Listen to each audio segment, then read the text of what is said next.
Rob Buchanan, Stadium General Manager, Celtic Football Club, Glasgow. We call it rail seating. It's just not standing's really a title for it. 10 years ago, we were asked by our local authority to come up with a solution for fans standing in seated areas, which is going to be dangerous. Lots of stewarding initiatives are put forward, but it's basically trying to tell thousands of people to sit down. It's just impossible to do. So we looked at various options around that were available to us, and the rail seating option seemed to be the best one to fit with Celtic Park. It was basically done on a safety angle to make sure that a barrier was in front of somebody and behind somebody, so when you're standing up you can't fall forward like you can in a seat. Again, it'll all depend on the stadium you've got. The rake of the floor of the stadium is quite important, and you'll have to design the rail seating around each stadium. If you're building brand new, it's very easy to put in. You're basically replacing one seat for one rail seat. So it's exactly the same. We had to put some extra barriers in either side just to segregate the areas to avoid migration. But other than that, it was very simple to put in. It's basically taking one seat out and putting another one back in again. Yeah, we have a waiting list of a couple of thousand fans as well who are trying to get into the area, but the area we designed for the rail seating was a Pacific corner. This avoided changing some of the sight lines in the existing seats.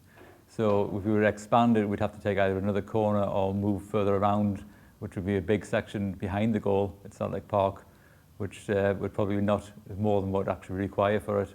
So perhaps we look at another corner, and even in the future, perhaps the away section as well, forming part of the away section to be standing, so the away fans get the choice of stand or sit as well.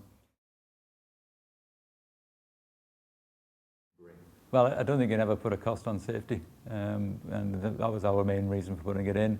If you did want to put a cost on it, you know, these seats are robust, they're metal, they take a lot of damage, a lot of wear and tear from fans, where plastic seats are smashed quite regularly, are often flung by fans around the place, can be melted, can be kicked apart, where these ones are pretty robust and stand the test of time.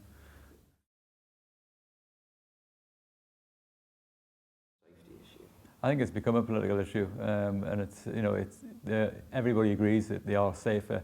You cannot be not safe if you're standing with a rail behind you. It just proves it's a safety feature.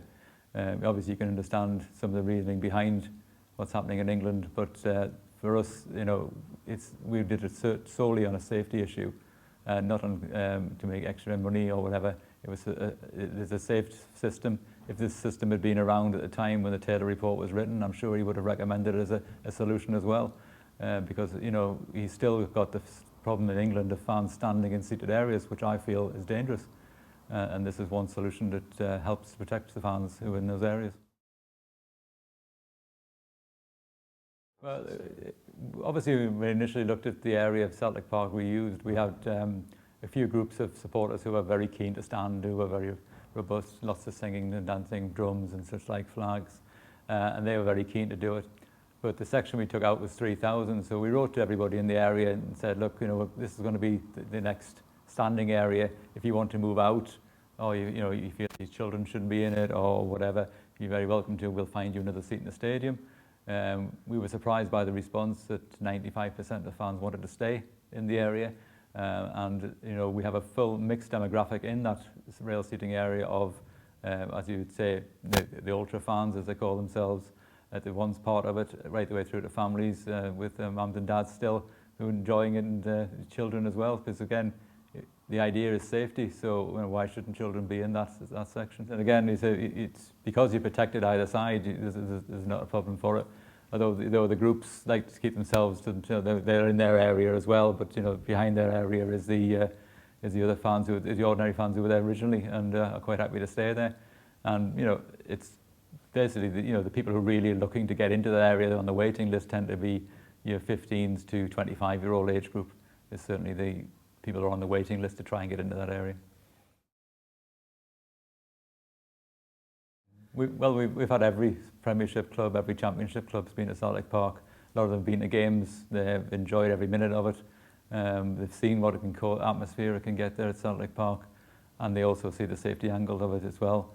Our sports liaison officer and our safety officer work with all these clubs as well, so they've all been to visit, and every one of them is so far been very keen to get it in, and I think they would do it as soon as the law changed. And again, technically the law is, they are seats, so you technically could put them in now, but as long as you kept the seated mode, as I say, one of the advantages of the rail seat is you've got to get around the UEFA regulations to make sure that for UEFA games they are seated. So they come down for seated for UEFA games and they go up standing for our SPFL games. The atmosphere at Celtic Park is tremendous. European nights are the best you'll ever see in football. The design of the stadium is very close to the pitch, and the fans are well engaged with the players, and you can see every club that comes, they're all taking selfies. The referees come and take selfies of themselves at Celtic Park. So it's a really good night to come to. Well, winning brings its own success. So a lot of fans like the success of winning. There's nothing worse than supporting a team that loses every week. But Celtic have won nearly most of the league games, cup games. This season we've won everything, and the time people say it's not competitive. You cannot put we don't choose who's in front of us, so we still have the competitive games, and everybody has to try and catch up with Celtic rather than Celtic changing for that. But again, it's a show that we put on. We've always had good players. It's Celtic Park. A lot of players will come in and use Celtic and move on to other teams in the Premiership or abroad. So we have lots of players coming through as well from various clubs to stay for a while, move on, develop, and to put their careers further onwards. I mean, our marketing department spends a lot of time on the modern technology, or Twitter, or multimedia, Facebook, all this social media side of things is developing massively at Celtic Park. We've when I first arrived there 15 years ago, we had quite a small media department. We now have a massive media department, and they're always recruiting as technology moves on. So again, it's much fan engagement as we can get. We're looking at themes for the future. We're looking at fan zones and stuff like this. Again, one of the problems in Scotland is there's no alcohol allowed in Scottish football games at all. So unless you're corporate, you can't have alcohol. So again, putting a fan zone on without any bars is a bit, it doesn't actually misses a bit of the atmosphere of a fan zone. But we're still looking at that. Develop those areas as well. But again, there's been lots of legislation that's trying to stop us to engage with fans. The smoking stop people coming in, the drinking stop people coming in, the singing stops people coming in. Lots of things to stop fans coming. But again, you've got to just work around it and work with the rules and just engage with the fans to make sure we're promoting it. Basically, no. I think again, it's for the game itself. You've got to, safety is very important, and people view safety with extreme importance, and again, trying to balance that up with the fans having fun. I mean, we had a presentation today from the Minnesota Vikings, and you'll see they're all standing up clapping, and again, that's against the rules over here. So again, it's various things you can see where people are trying to engage in football and trying to get people to come along, but the rules are very strict. But again, as long as it's safe and you do things correctly, I think you've got to try and bear with the fans. I mean, rugby, for instance, as a sport, enjoy a lot more things than football fans do. But again, it's a different sport. And we're also looking to do various other things at Celtic Park as well. We're looking at rugby, we're looking at concerts, we're looking at things like this, which we haven't done in the past. But again, to develop the stadium side of things as well. Basically, what was put in the past is the football management side of things hadn't been interested in. The pitch was always the precious thing, and again, it's just the window of opportunity we have in Scotland. Our window is very small, so to do any renovation works, we couldn't do those and then also have a concert as well.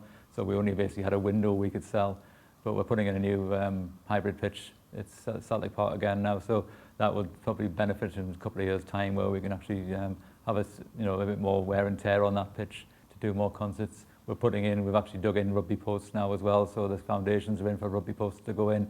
We've had working well with the local rugby team, the Glasgow Warriors, on various opportunities again with them. So again, we're looking at other sports to get into Celtic Park as well.